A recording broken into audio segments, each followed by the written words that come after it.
오늘은 여러분들께 업장은 쉽게 소멸되지 않는다라는 본문을 주제로 여러분들께 강의를 하도록 하겠습니다.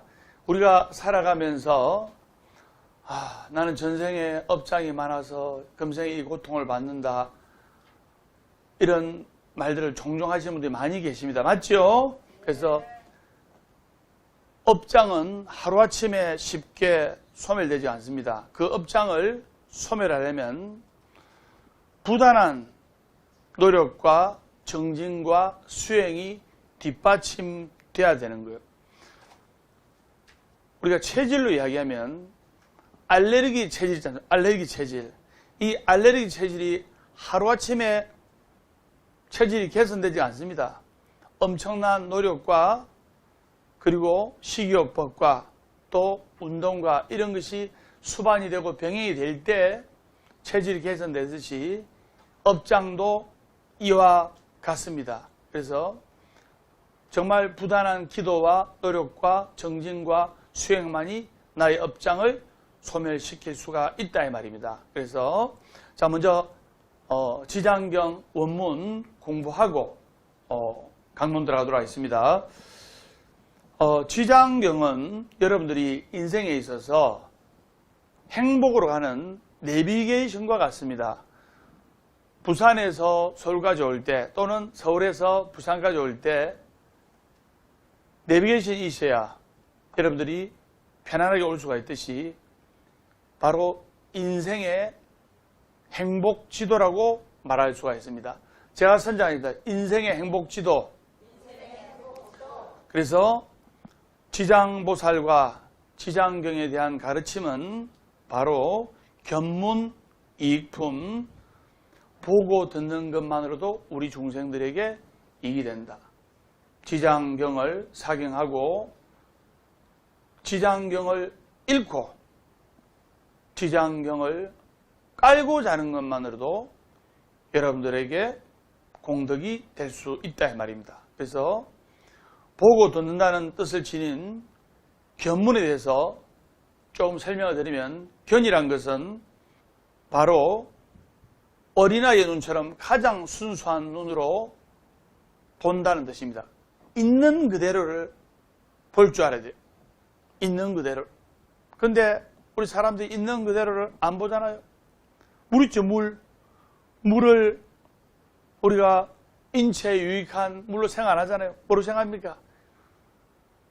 물 파는 업자들은 돈으로 생활하잖아요. 그래가지고 정수기 통에 한 말 이렇게 담는데 정확한 금액은 잘 모르겠는데 비싸게 받아요. 근데 그 정수기 물을 어디서 받아오냐면 약수터에 50원 주고 이따만하게 받아가지고 100배로 넘게 비싸게 파는 걸 봤어요. 그래서 우리가 있는 그대로를 순수하게, 팔정도에 보면 정견이랍니다. 정견. 제대로 봐라. 있는 그대로를 똑바로 보고 있는 그대로를 제대로 볼 때 우리가 이 지장경을 있는 그대로 보고 듣고 하는 것만으로도 중생들에게는 어느 정도의 공덕이 된다는 것을 아셔야 됩니다. 선생님 우승하지 아시겠죠? 완전히 솔솔 풀립니다. 다만 보는 사람이 탐내고 성내고 어리석은 탐진치 삼독심에 가려져 가지고 이 삼독심은 바로 욕심, 성냄, 어리석음에다가 그리고 의심, 교만, 이 두 가지가 합쳐서 이 5가지가 사람이 살아가는 장애와 걸림돌이 될 수가 있는 거예요. 그러나 사람이 살아가는 장애와 걸림돌을 하더라도 어떤 사람들은 걸림돌을 하지만은 이 걸림돌이 인생의 디딤돌이 될 수가 있는 거예요. 인생의 찬스, 인생의 기회는 오히려 걸림돌, 즉 체인지, 변화에서 올 수가 있는 거예요. 찬스는 바로 체인지, 기회와 좋은 운은 역경과 고통의 변화에서 오는 거예요. 그걸 여러분들이 아셔야 됩니다. 그래서 이 5가지를 어떻게 조법받느냐? 즉 탐진치, 삼독심, 그리고 의심, 교만.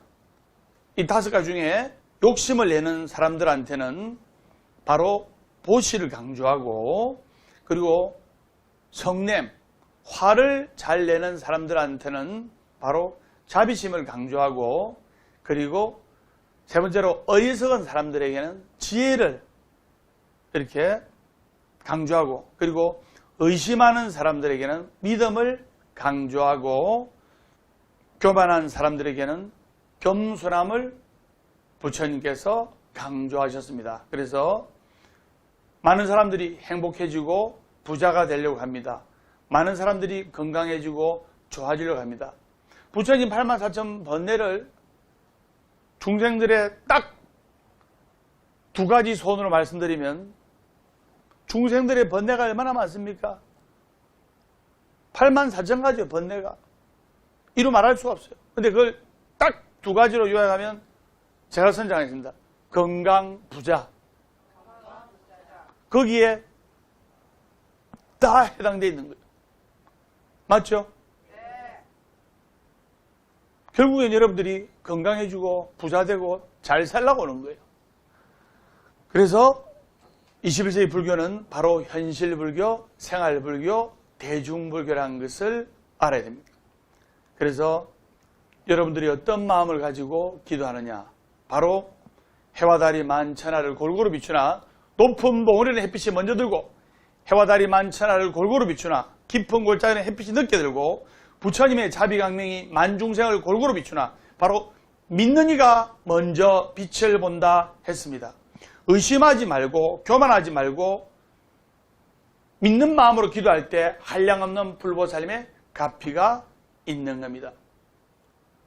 반드시 해내고야 말겠다는 신념이 100이면 불보살님과 지장보살님에 대한 그 믿음이야말로 무한대의 공덕이라는 것을 여러분들이 아셔야 됩니다. 완전히 술술 불립니다.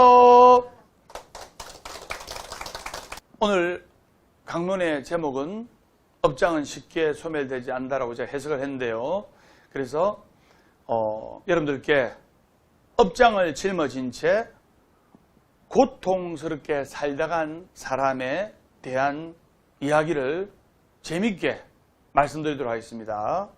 그래서 우리들이 이 설화로 알고 있는 이야기가 사실은 실제 근거하는 경우를 종종 볼 수가 있어요. 그래서 한 가지 예를 들면 조선의 세조대왕하고 강원도 오대산 상원사의 문수동자상하고에 얽힌 이야기를 말씀을 드리겠는데, 강원도 오대산 상원사의 문수동자상 보신 분 또는 TV나 인터넷이나 유튜브로 보신 분 손 한번 들어봤어요.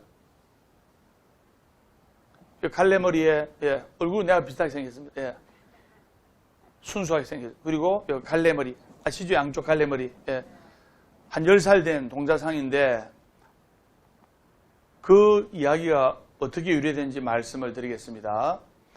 여러분들께서 대충 알다시피 이 세조대왕은 조카 단종을 죽이고 왕이 되었어요. 조카 단종을 죽이고 파렴치하게 왕이 됐어요.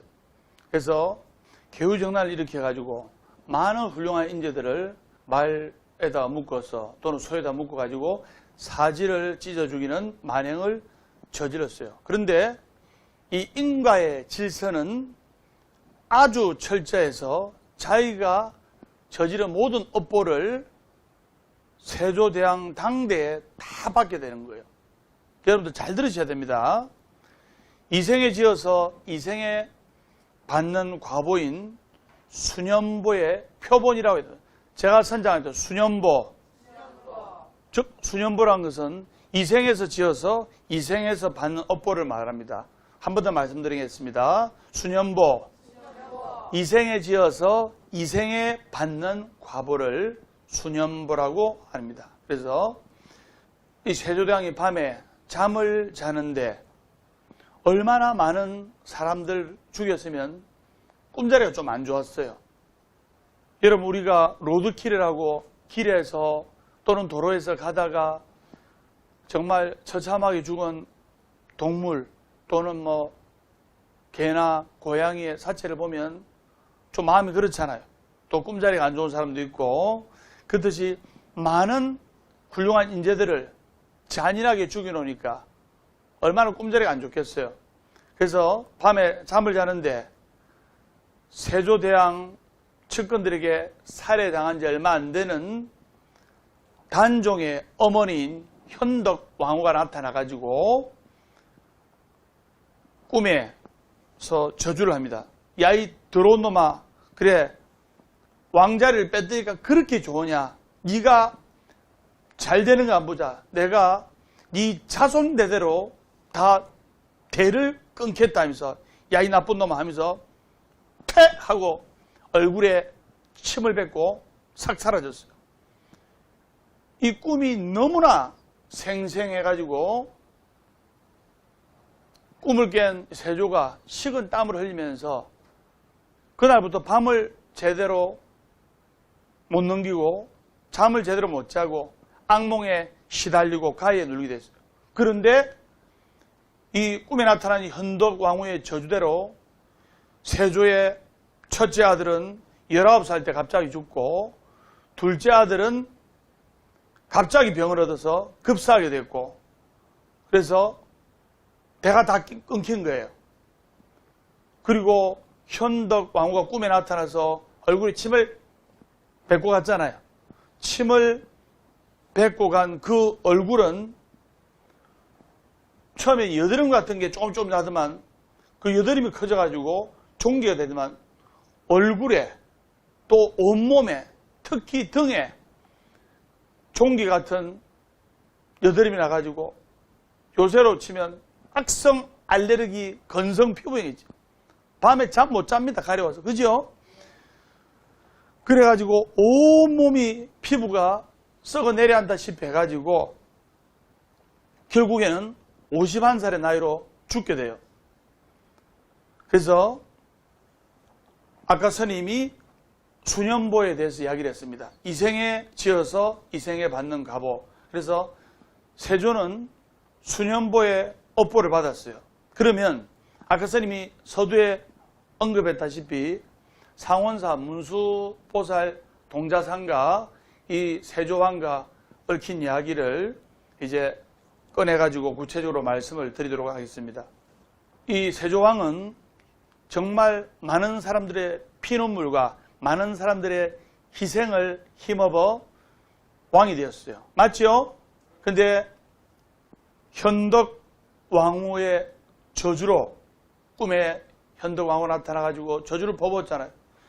몸에 번진 종기로 너무나 고통스러웠어요. 여러분들 엉덩이에 종기 이만큼 하나만 놔도 걸음도 제대로 못 걸어. 그러다가 고름이 차면 제대로 앉지도 못해요. 맞죠? 예. 근데 온몸에 고름이 찬 종기가 몸을 짓눌렀으니 얼마나 고통스럽겠어요. 그래서 전국에 좋다는 약도 다 먹고 용한 의원도 만나고 침도 맞아보고 해도 백약이 무효였어요. 근데 측근들로부터 신하들로부터 강원도 오대산에 계곡에 그 물이 맑고 깨끗하고 시원하다 해가지고 거기에 폐하께서 목욕 제기를 한번 해보시죠 하면서 그런 읍소를 들은 세조가 강원도 오대산 상원사 그 근처에 계곡에서 찬물에 냉수마찰 하는데 몸에 불같이 열이 나니까 냉수마찰 하니까 조금 낫잖아요. 그래서 신하들 보고 병사들 보고 너희들 저쪽 안 보이는 데 가서 저쪽 숲속에 가서 나를 지켜라. 왕이라도 왕의 치부를 보이기 부끄럽잖아요. 그죠? 온몸에 고름 섞인 종기가 있는데 그래서 저 풀숲을 울타리를 해가지고 지켜라. 나를 보지 마라 했어요. 그래서 신하들과 병사들을 수백 명을 저 물리쳤어요. 물리치고 저 멀리 가게 했고 그래가지고 이제 온몸을 수건으로 닦는데 등이 잘 안 닦이잖아요. 스님도 등이 잘 안 닦이는데 그래가지고 어떻게 이거 등에 종기가 제일 많이 나는데 닦을까 생각하고 있는데 안 되는 거예요. 그래가지고 막 힘들어하고 이제 갑자기 10살 정도 되는 예쁘장한 동자가 나타나가지고 임금님 등이 가려우시겠네요. 제가 등을 밀어드릴까요? 그러니까 세조가 그래 네가 내 등 좀 밀어둬 이렇게 해가지고 어린아이가 등을 밀어줬는데 그렇게 시원해. 너무너무 시원해. 여러분들 법담선이 술술 풀리는 법문 들으면 속이 시원하잖아요. 속이 시원하면 바로 불행 끝 행복 시작이 되는 거예요. 몸이 너무너무 시원하고 등이 가려운 게 다 없어질 것 같아요. 그래서 얘야 너는 지금 임금의 옥체를 만졌다. 절대로 어디 가서 임금님 등을 씻어주었다는 말을 하지 말아라. 어명이다. 이랬어요. 그러니까 그 어린 아이가 임금님 그렇게 할게요. 임금님께서도 오대산에서 문수동자가 등을 밀어주더라. 그 소리 절대로 하시면 안 됩니다 하면서 탁 사라졌어요. 그날부터 희한하게도 등부터 시작해가지고 종기가 하나둘씩 없어지기 시작했어요. 그래서 이 몸에 있는 고통받는 이 종기가 거의 다 사라졌어요. 그래서 너무나 신기하고 그 아이가 신통방통해서 유명한 화가를 불러가지고 그 한 10살, 9살, 10살 정도 되는 그 아이의 얼굴을 이제 입술은 어떻다, 귀는 어떻다, 눈은 어떻다, 머리는 이렇게 여러분들 찜질방 가면 양머리 타올이 양머리 타올, 예. 이해되시죠? 예. 양머리 타올처럼 아이가 문수동자, 이 머리 갈래를 이렇게 2개 묶어가지고 그런 모습을 머리서부터 해가지고 대충 이렇게 그리고 나서 일일이 피부색부터 눈썹, 눈동자까지 일일이 이렇게 수정 작업을 해가지고 직접 세조가 수정 작업을 해서 그렸어요. 그래가지고 내가 본 문수동자다. 그래서 그 만족한 그림을 딱 본을 따서 또 유명한 목공을 불러가지고 이 그림대로 조각상을 만들어 지시했어요. 그래서 그 문수동자의 그림대로 조각상을 만드는데 바로 이렇게 조성된 조각상이 500년 이상을 상원사, 강원도 오대산 상원사 법당에 떡하니 버티고 있는 문수보살 동자상입니다. 그래서 머리카락을 양갈래로 묶은 이 동자상은 너무도 천진하고 순수하고 이뻐 보이는 그런 보는 순간 환희심이 일어날 정도예요. 그런데 이 문수보살 동자상이 1984년도에 점검을 하면서 1984년도면 얼마 안 됐습니다. 점검을 하면서 500년 이상 된 동자상이니까 이 복장물을 열어보니까 복장물에 여러 가지 유물이 나옵니다. 그래서 부처님이나 문수보살, 보현보살, 관세음보살, 지장보살을 조성할 때는 반드시 복장을 하거든요. 사람으로 치면 이 복장이라는 것은 오장육부에 해당하는 거예요. 그래서 복장물을 열어보니까 뭐가 나오는가 하니 거기에 좋은 유물, 또 경전, 또는 이 사리 등이 나왔는데 복장물에는 5가지 오곡, 5가지 곡식과 또 오약, 또 진귀한 보물들을 복장으로 넣는데 그런데 상원사, 문수보살, 동자상, 복장 안에 오곡, 오양 이런 또 경전, 사리 등이 나왔지만은 그 외에도 소적삼과 거적삼이 나왔는데 그 소적삼과 거적삼이 바로 뭐냐? 피고름이 묻은 흔적이 있는 소적삼과 거적삼이 나왔어요. 그래서 전문학자들이 추측을 해본 결과 바로 세조대왕의 겉들이 옷이라는 것을 추측을 할 수가 있는 거예요. 그러니까 한마디로 요약하면 소라처럼 전설처럼 내려오던 이야기가 바로 사실인 겁니다.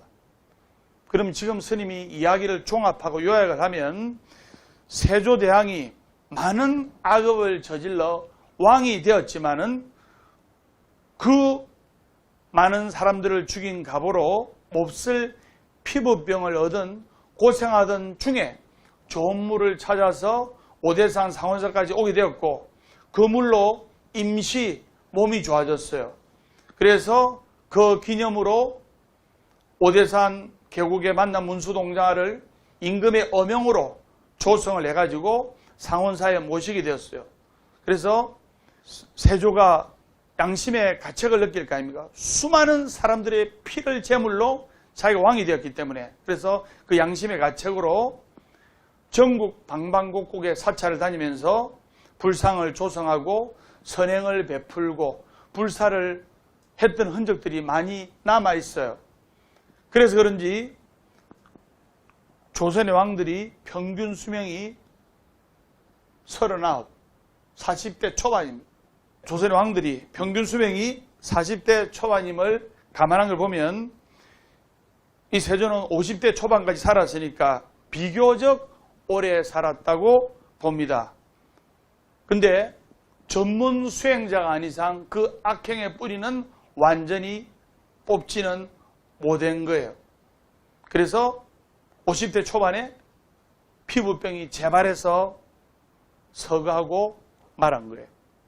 뼈를 깎는 정진으로 신행활동하고 기도 연불하고 참선 수행해야만 업장이 100% 녹아내립니다. 우리가 과거 생에 또는 금생에 지은 그 업장의 무게는 조금 기도한다고 쉽게 녹아내리지가 않는 거예요.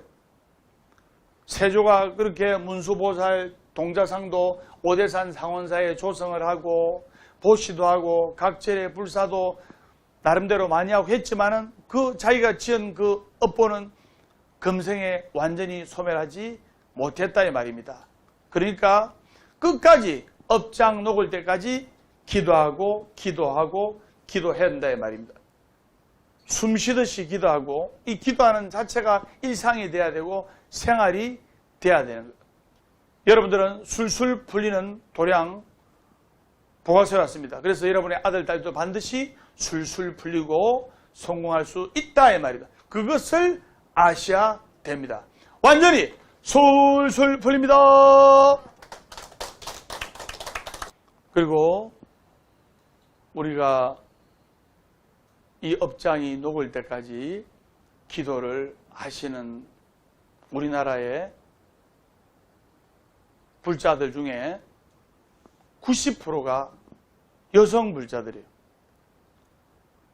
10%는 남성 불자고 90%의 여성 불자들 중에 80% 이상이 어머니입니다. 여기 계신 분들도 다 어머니예요. 맞죠? 예.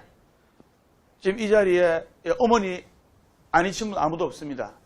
그래서 우리 어머니는 관세음보살님과 지장보살님의 사랑과 같은 분입니다.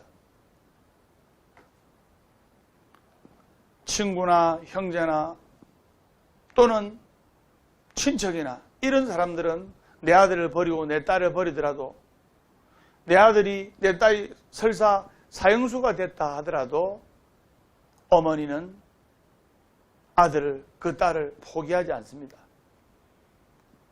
그래서 모정불심이라고 제가 선장입니다. 모정불심. 즉 어머니의 정이 부처님의 마음이다. 즉 어머니의 사랑이 부처님 마음이다. 우리 부처님께서도 불자, 우리는 부처님의 자식이에요. 부처님 불의 아들 자자, 부처님 자식이에요. 즉 부처님께서는 부처님 자식들을 절대로 저버리지 않습니다.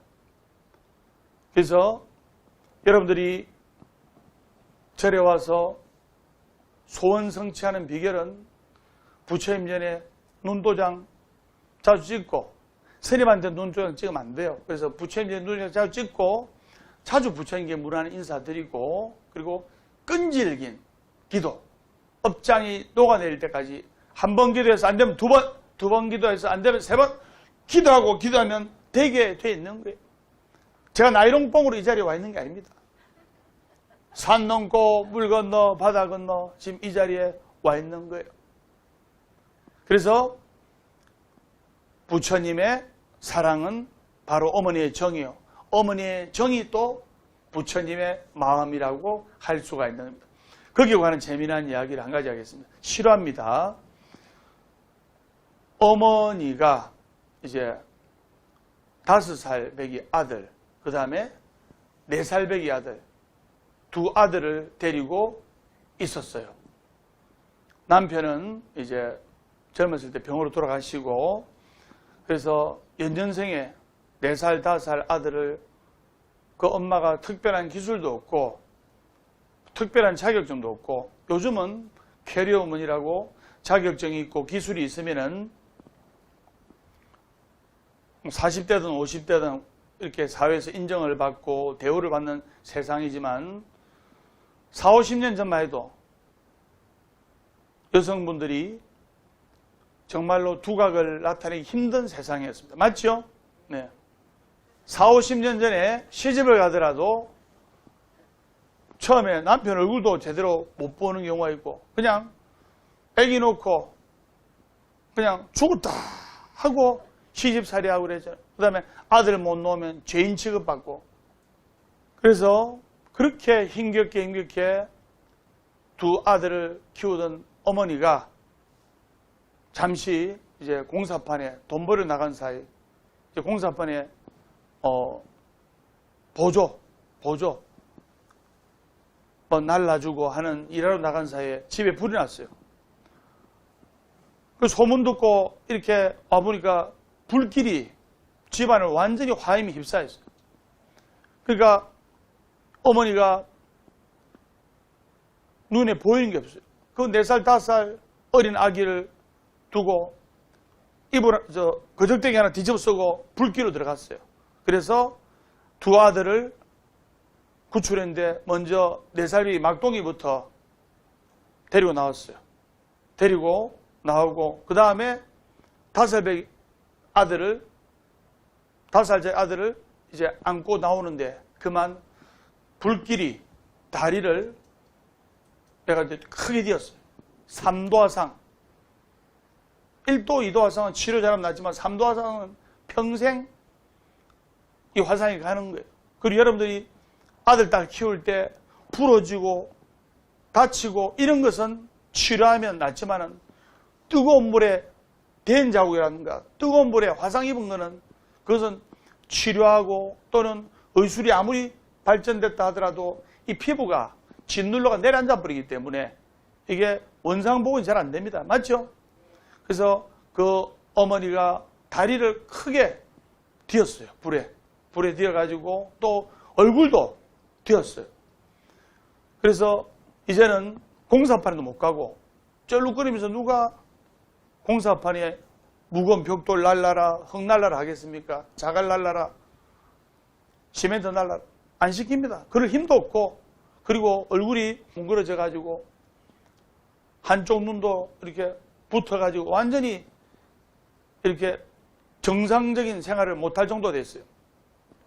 그러니까 어머니가 자식을 키우기 위해서는 이제 국어를 하면서 정말 두 아들만큼은 훌륭하게 키우겠다는 그 마음가짐으로 남편 없이 자식을 키운 어머님의 자식에 대한 사랑은 이루 말할 수가 없는 거예요.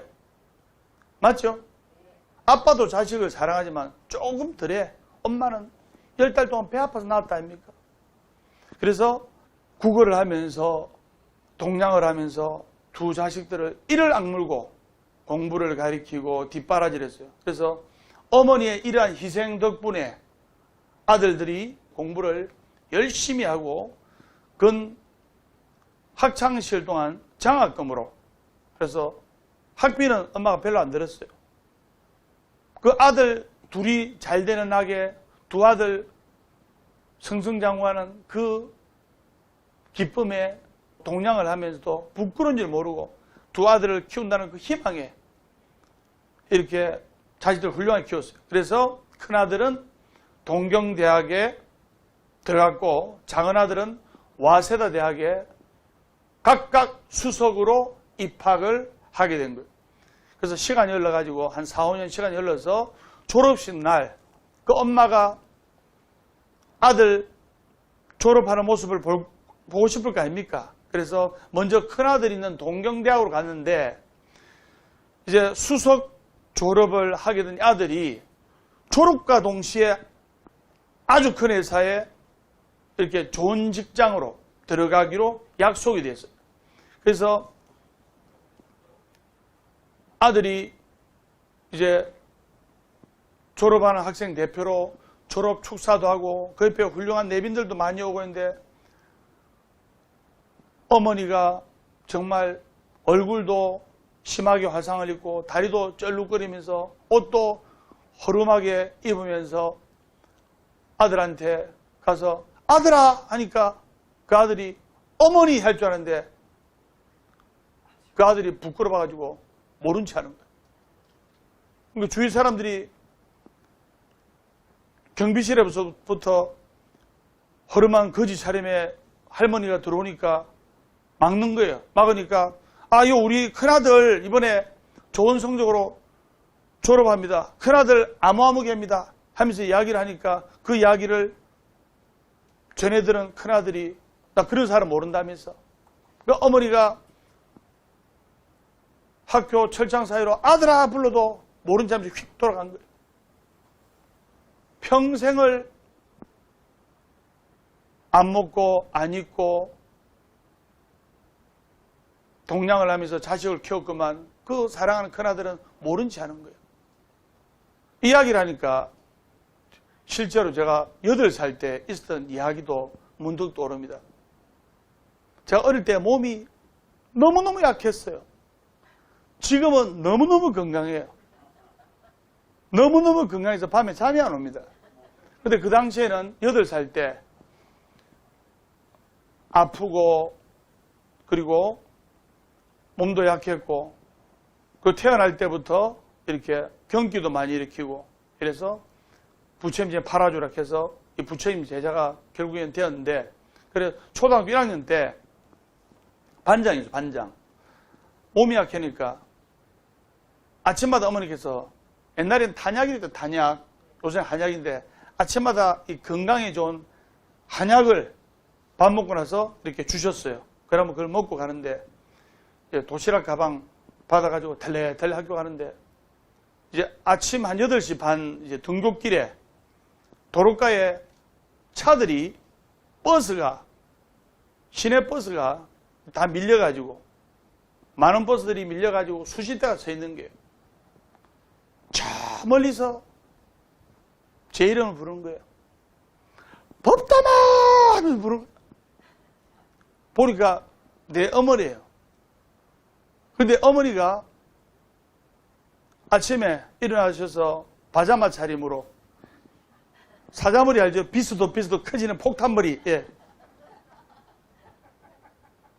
여러분 아침에 일어나면 뭐 머리 감고 드라이하고 화장하고 안 하잖아요. 아이들 학교 보내고 남편 출근시키고 또는 아이들 회사 출근시키고 그 다음에 뭐 좀 다듬고 하잖아요. 바로 그러한 이치로 털레 가고 있는데 뒤에서 법담아 아들아 보니까 어머니가 파자마 차림에 예, 폭탄머리. 그 당시에 어머니께서 예, 저를 위해서 맛있는 거는 저를 위해 해주시고 약도 저를 위해 해주시고 하는데 어머니께서 그 당시 돈은 1,000원짜리 만지면 머리카락이 부서지는 제일 싼 염색약으로 염색해가지고 파마해가지고 그 폭탄머리 사자처럼 자다 일어난 사자머리 알죠? 머리 이래가지고 그래가 따라오는데 그러니까 도망갔어요. 모른 척하고. 그러니까 계속 부르는 거예요. 법담아! 결국 잡혔어요. 잡혀가지고 약 먹어라 하면서. 그런데 도로가에서 사람들이 어머니의 모습이 초라하니까 파자마 차림에 노메이크업에 폭탄머리를 해가지고 먹으라니까 결국 잡혀가지고 다 먹지도 못하고 엄마 그만 먹기다 하고 밥만 먹고 도망갔어요. 예, 부끄러워가지고. 지금 생각하면 100그릇이라도 먹을 수 있겠지만은 그게 참 마음에 이제 회한으로 남고 있는데, 그래서 이야기 본론으로 돌아와서 그 거지 어머니가 큰아들이 모른 채 이렇게 해서 큰 충격 아닙니까? 아들이 엄마를 내 엄마 아니다 할 때 얼마나 부끄럽겠어요. 그래서 자식 키운 보람도 없고 멘붕이 와가지고 멘붕이 와가지고 그냥 죽으려고. 근데 그동안 자식들을 위해 산 이 삶이 그냥 헛살미였지 않습니까? 죽으려고 딱 이렇게 마음 먹고, 그래 죽기 전에 막내 아들이나 한번 보자.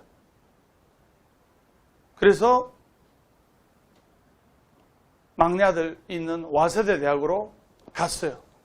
가가지고 다행히 운 좋게 입장을 하게 됐어요. 입장을 하게 됐는데 그 거지 어머니가 그 내빈석에 앉지도 못하고 저 멀리 구석에서 초라한 몰골로 딱 있으니까 이 막내 아들이, 작은 아들이 어떻게 어머니를 발견한 거예요. 많은 사람들이 그 졸업식 날 신사복에 양장에 이래가지고 선남선녀가 내빈으로 온 와중에 웬 거지 할머니가 저쪽 구석에 초라하게 앉아 있으니까 사람들이 막 웅성웅성 그런 소리 날 거 아닙니까? 아, 저런 할머니가 구걸하러 왔다면서. 그때 이 막내 아들이 마이크를 쥐고, 저기 계신 할머니는 제 어머니입니다. 연단으로 모셨어요. 그래서 어머니 손을 콕 잡으면서, 어머니는 혹시나 큰아들처럼 이 작은아들이 부끄러워하고 피해갈까봐 불러도 어머니가 나오질 않았어요. 저기 계신 할머니가 제 어머니다 하면서 그 아들이 연단으로 내려가지고 그 쩔룩거리는 할머니를 업고 연단으로 올라와서 어머니를 부축하면서 손을 딱 잡고, 여러분들이 보실 때는 여기 계신 어머니가 초라해 보이고 그렇게 보일지는 몰라도 이 세상에서 제일 훌륭한 제 어머니이십니다.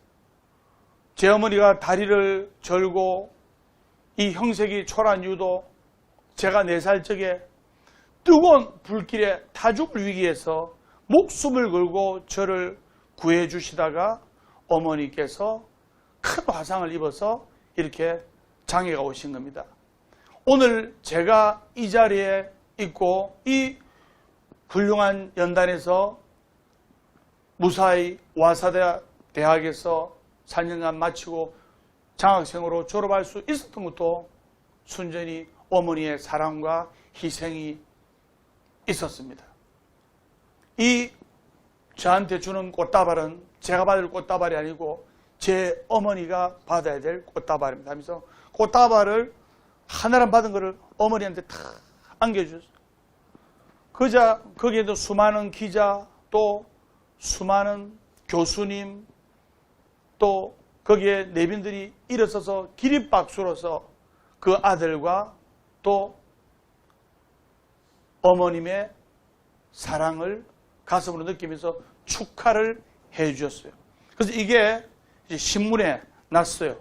이 이야기가 이제 알려졌어요. 이 미담이 알려지면서 큰 회사에 취직하기로 되어 있는 이 큰아들은 입사가 취소가 됐고, 이 작은 아들의 이야기가 나오면서 큰아들 이야기 나왔을 거 아닙니까? 큰아들이 입사가 취소가 됐고,